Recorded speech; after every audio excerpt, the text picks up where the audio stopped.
একদিন সে নদীর পাড় দিয়ে হেঁটে যাচ্ছিল। যেতে যেতে সে হঠাৎ এক সুন্দরী শিয়ালিনীকে দেখল। সুন্দরী শিয়ালিনীকে দেখে তার মনে প্রেম জেগে উঠল।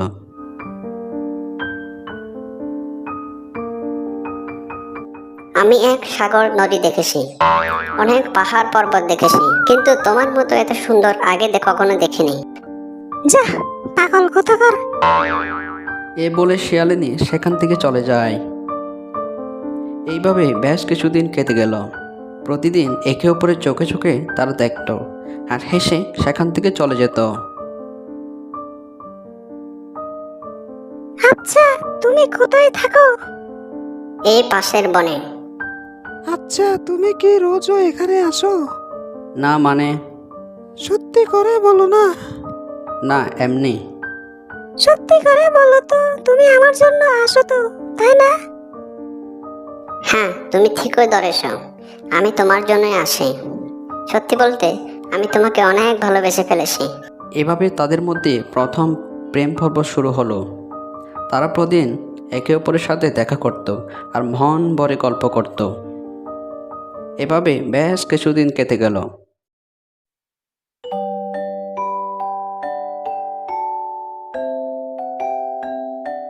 একদিন রাতে শিয়ালের কিছুতেই ঘুম আসছিল না।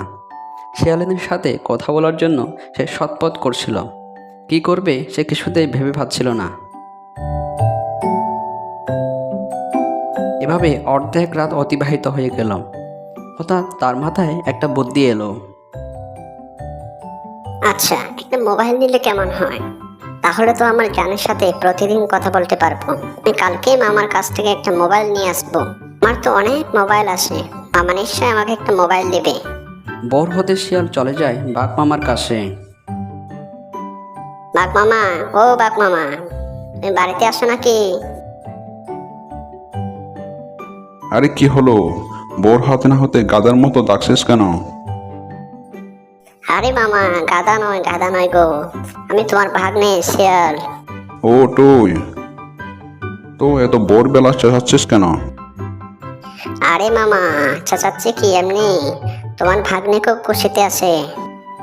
এত খুশি হওয়ার কারণ কি? প্রেমে প্রেমে পড়লি নাকি? ও মামা, মামা, তুমি ঠিকই ধরেছ। ও তাই? তাই এত ভোরবেলায় আমাকে কি করতে হবে? মামা, বেশি কিছু না গো, শুধু একটু সাহায্য করতে হবে। কি সাহায্য করতে হবে? বেশি কিছু না মামা, তোমার তো অনেক মোবাইল আছে, তাই এই গরিব ভাগ্নিকে একটা দাও না গো। কেন? মোবাইল দিয়ে কি করবি? ও মামা, একটু বোঝার চেষ্টা করো। ও, সারা রাত ধরে কথা বলার জন্য? মামা, তুমি আমার মনের কথা সব বুঝে ফেলেছ। বুঝবো না কেন? আমি যে তোর মামা। তা তুই তো মোবাইল নিবি, বৌমার কাছে কি মোবাইল আসে? মামা, তুমি তো ঠিকই ধরেছ, ওর কাছে তো মোবাইল নেই। শিয়াল মনে মনে ভাবে, এই একটা চান্স মামার কাছ থেকে দুটো মোবাইল ভাগানোর। মামা, আমার মোবাইল লাগবে না গো। কেন? একটা মোবাইল দিয়ে কি হবে মামা, ওর কাছে তো মোবাইল নেই। তো কিভাবে কথা বলবি? সবই তোমার হাতে মামা। ও, বুঝেছি, দুটো মোবাইল লাগবে তাই তো। দাঁড়া একটু। এই নে ভাগ্নে মোবাইল। শিয়াল মোবাইল নিয়ে মনের আনন্দে সেখান থেকে চলে গেল। এই না মোবাইল, এখন থেকে সব সময় সারা রাত কথা বলতে পারবো, নো টেনশন। এরপর থেকে শুরু হলো প্রেম পর্বের দ্বিতীয় কাহিনী। ওর বাড়ি ফিরে যাব।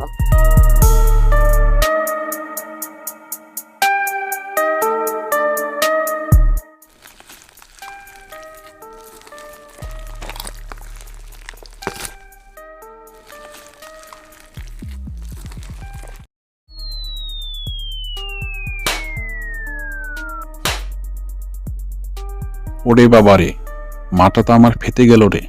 কি লাগলো? কিন্তু আম না পড়ে আমের আতি পড়লো কেন? এই এই, কে রে? এই রে মামা, তোমার চোখে কি নেবা হয়েছে নাকি? আমাকে চিনতে পারছো না?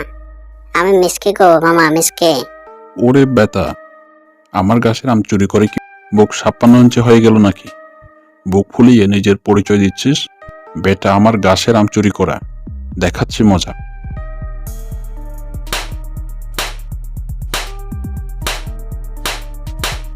আরে মামা, করছো কি? পড়ে যাবো তো।